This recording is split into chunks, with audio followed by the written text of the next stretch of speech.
Hello दोस्तों, मेरे साथ doctor Tasleem Ahmad Rehmani national secretary SDPI के मेरे साथ मौजूद हैं और ये प्रेसिडेंट भी हैं मुस्लिम पॉलिटिकल काउंसिल ऑफ इंडिया। और इसके अलावा ये हर कंटेम्प्रेरी इश्यूज पे हमेशा बोलते लिखते रहते हैं। आप सब इनके सोशल मीडिया को फॉलो करते हैं। हिंदुस्तान में मिली रहनुमाओं में इनका बड़ा आदर है और बहुत इनका शुमार है। तो हम आज बात करेंगे यूनिफॉर्म सिविल कोड के बारे में और इसका इमीडिएट जो कॉन्टेक्स्ट है ये है कि दिल्ली हाई कोर्ट ने किसी एक केस में समाअत के दौरान एक तबसरा किया था कि कोर्ट को जाना चाहिए, स्टेट को मतलब रियासत को, मरकजी हुकूमत को यूनिफॉर्म सिविल कोड लाना चाहिए।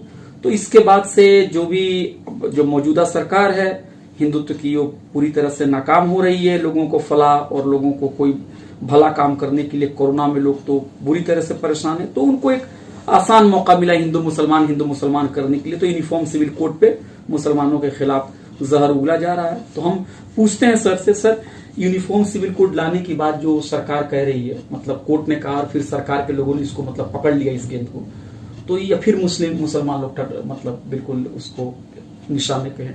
आपको तकलीफ होती है सब चीजों को देखने?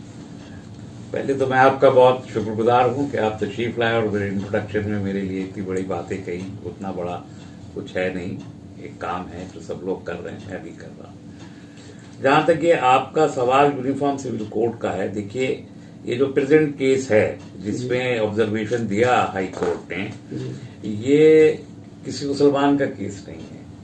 ये एक मीना बरादरी की लड़की थी और दूसरी बरादरी का, ये दोनों हिंदू कबील थे जी। और उसमें मसला ये था कि क्या हिंदू कोड बिल एप्लीकेबल है कि नहीं उनके ऊपर जी। तो ये असल सवाल हिंदू कोड बिल का और हिंदुओं के बीच जो वेरियस कम्युनिटीज हैं उनके जो लॉज हैं उनके यूनिफिकेशन का इशू था, जो कोर्ट में था, जिसमें यूसीसी की बात कही। तो it's not related to Muslims at all. एक बात।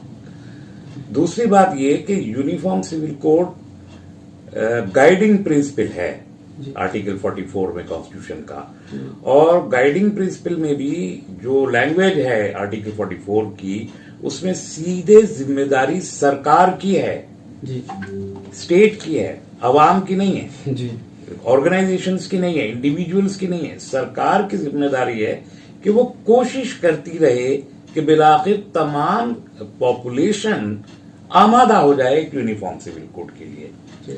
अब 70-73 साल, अब सन 50 का लागू हुआ कॉन्स्टिट्यूशन है, अभी तक सरकार ने इसमें क्या किया?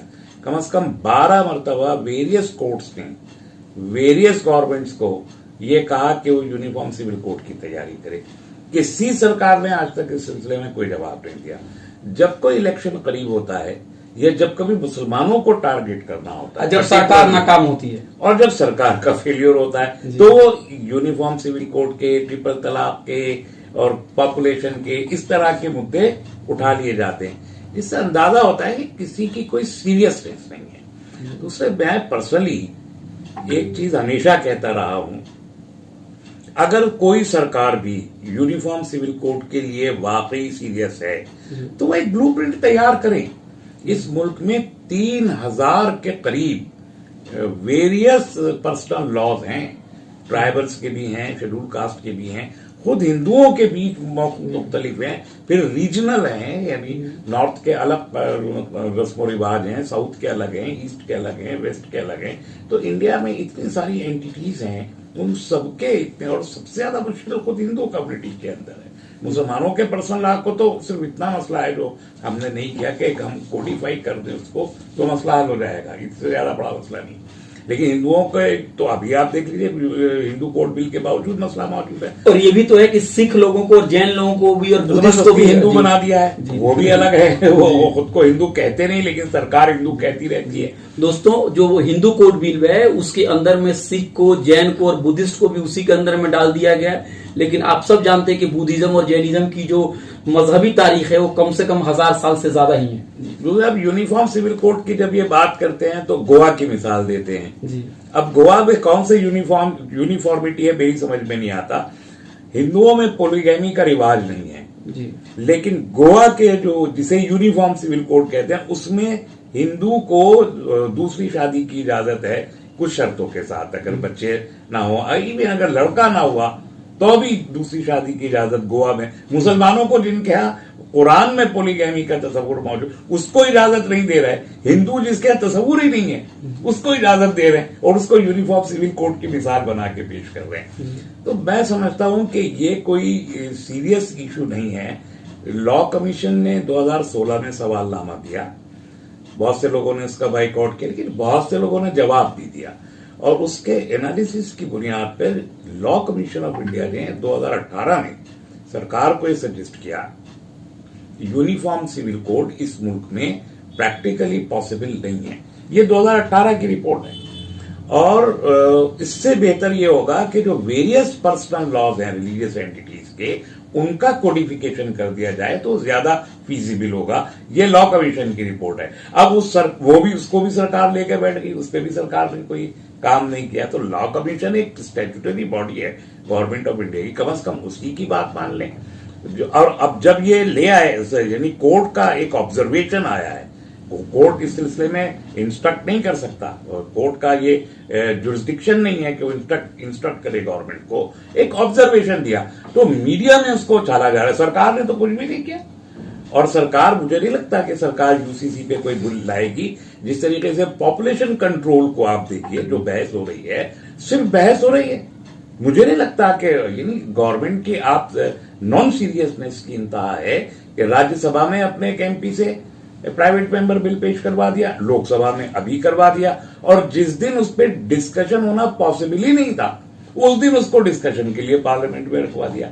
हिंदू ऑर्गेनाइजेशंस, विश्व हिंदू परिषद भी और आरएसएस भी मुस्तकिल कह रही है कि हिंदुओं की आबादी कम हो रही है, इसलिए वो पॉपुलेशन कंट्रोल नहीं जाती। लेकिन टेलीविजन पे और मीडिया के दूसरे जराये से उस पर बहस करके मुसलमानों को टारगेट, उसके कुछ लोग कह रहे हैं कि मुसलमान अगर ये यूनिफॉर्म सिविल कोड आ जाएगा तो देश की तरक्की हो जाएगी, देश बहुत ही खुशहाल हो जाएगा, अमन और पीस हो जाएगा और मुसलमान लोग को रोका जाएगा ज्यादा बच्चे पैदा करने से। नहीं तो लाएं तो सही ना, है क्या यूनिफॉर्म सिविल कोड? अभी तो ये नहीं मालूम ना कि उस कोड में क्या होगा, कौन से मुसलमानों के कानून होंगे, कौन से सिखों के कानून होंगे, कौन से ईसाइयों के कानून होंगे, और कितने लोग उसको एग्री। मुसलमानों का इशू ही नहीं है, बिल्कुल नहीं है मुसलमानों के यहाँ तो। लेकिन सर यूनिफॉर्मिटी मौजूद है सर, लेकिन जितने कॉन्फिडेंस के साथ आप कह रहे हैं, ऐसे तो बहुत सारे लोग नहीं सोचते हैं मुस्लिम्स कम्युनिटी में। उनको लगता है कि उनकी जो तशख़्ख़ुस है, आइडेंटिटी है, इस पे हमला है। क्या मैं सही हूं?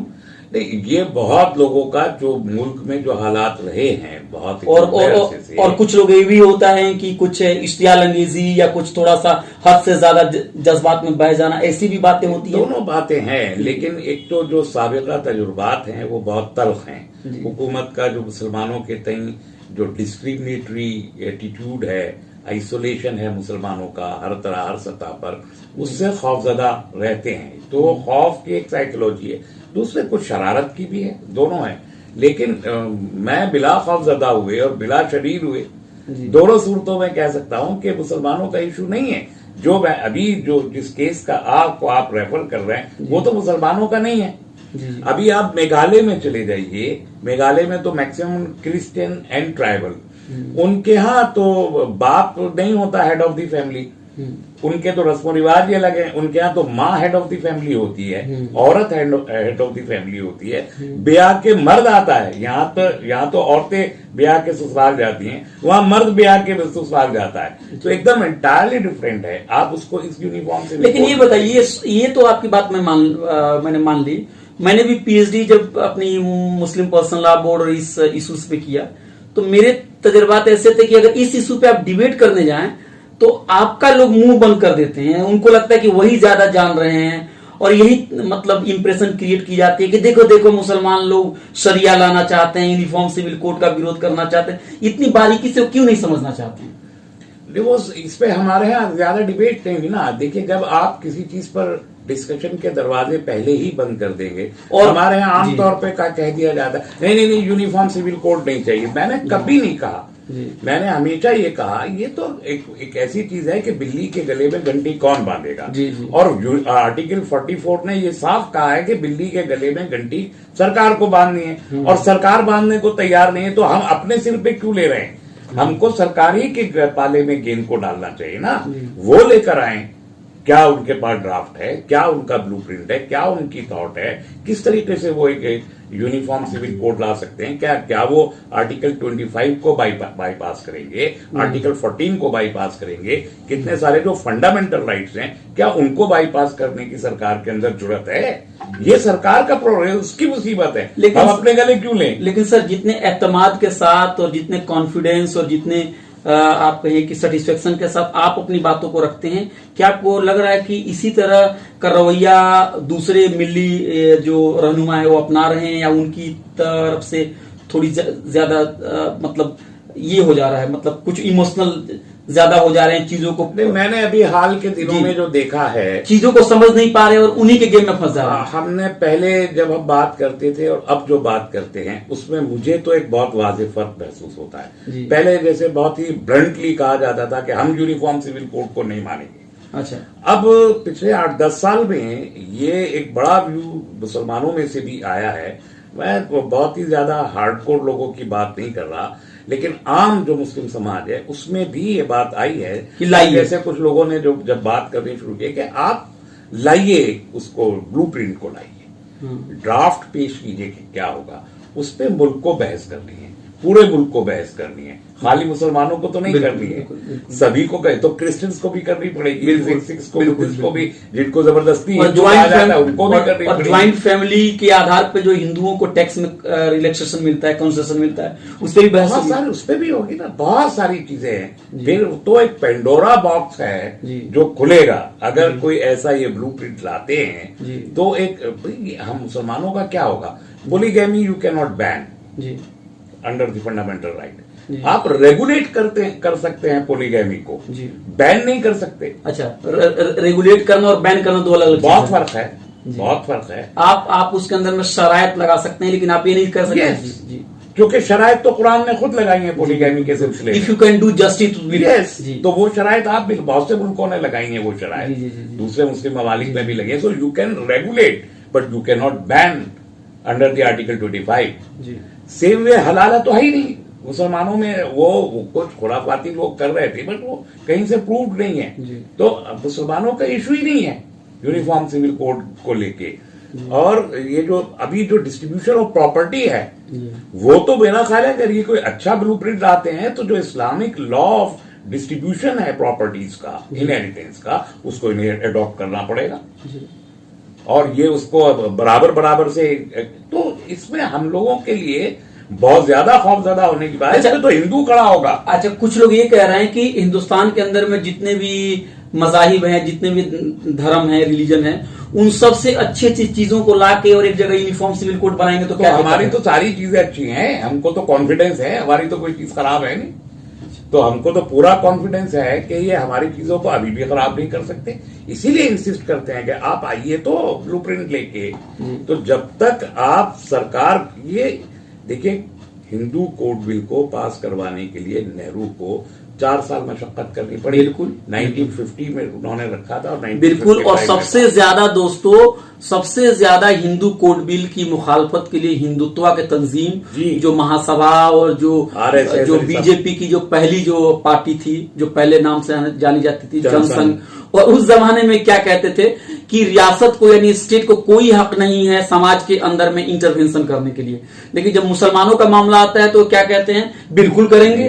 आप कौन होते? जी, आप कौन होते हैं इसकी मुखालफत करने वाले? तो उस वक्त तो राजेंद्र प्रसाद भी मुखालफत कर रहे थे। बिल्कुल, प्रेसिडेंट ऑफ इंडिया। कितने बड़े बड़े लोग थे जो मुखालफत। और नेहरू के खिलाफ, सर नेहरू के खिलाफ इलेक्शंस लड़ने के लिए जो इलाहाबाद से कैंडिडेट गए, तो वो पूरा का पूरा इशू यही था जी। हिंदू कोड बिल पास हो जाने के बावजूद आज तक इसकी मान्यता नहीं हुई। नहीं, पास उस तरह से नहीं हुआ। अम्बेडकर साहब भी उसको जी अम्बेडकर साहब भी बहुत दुखी होकर तो जब यूनिफॉर्म सिविल कोड आएगा तो उसमें ये जो थाउजेंड्स ऑफ पर्सनल लॉज हैं मुल्क में, उन सभी का समावेश होगा। तो आपको लग रहा है कि कोई इशू इतना ज्यादा नहीं है, इतना ज्यादा इनको, ये एक कैंपेनिंग का इशू है, प्रोपेगेंडा का इशू है, मुसलमानों के खिलाफ नफरत फैलाने का इशू है। और मुसलमान इस ट्रैप में आमतौर पे आ जाते थे, अब वो आना कम हुए।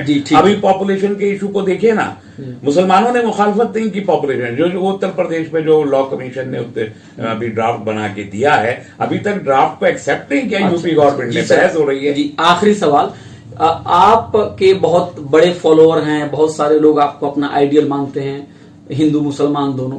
तो ये यूनिफॉर्म सिविल कोड यानी एक सा सिविल कोड के ऊपर जो भी सियासत हो रही है, कैंपेन जो आपने कहा, इसमें आप आवाम को क्या पैगाम देना चाहते हैं कि वो कैसे, अगर उनको उनसे कोई सवाल पूछे या उनको कोई प्रवोक करने की कोशिश करे तो कैसे उनको इसका मुकाबला करना? बहुत सीधी बात है, अवाम का तो ये इशू ही नहीं है ना। अवाम का काम है यूनिफॉर्म सिविल कोड। मैंने कहा ना, सरकार का काम है, उसी की जिम्मेदारी है। जी।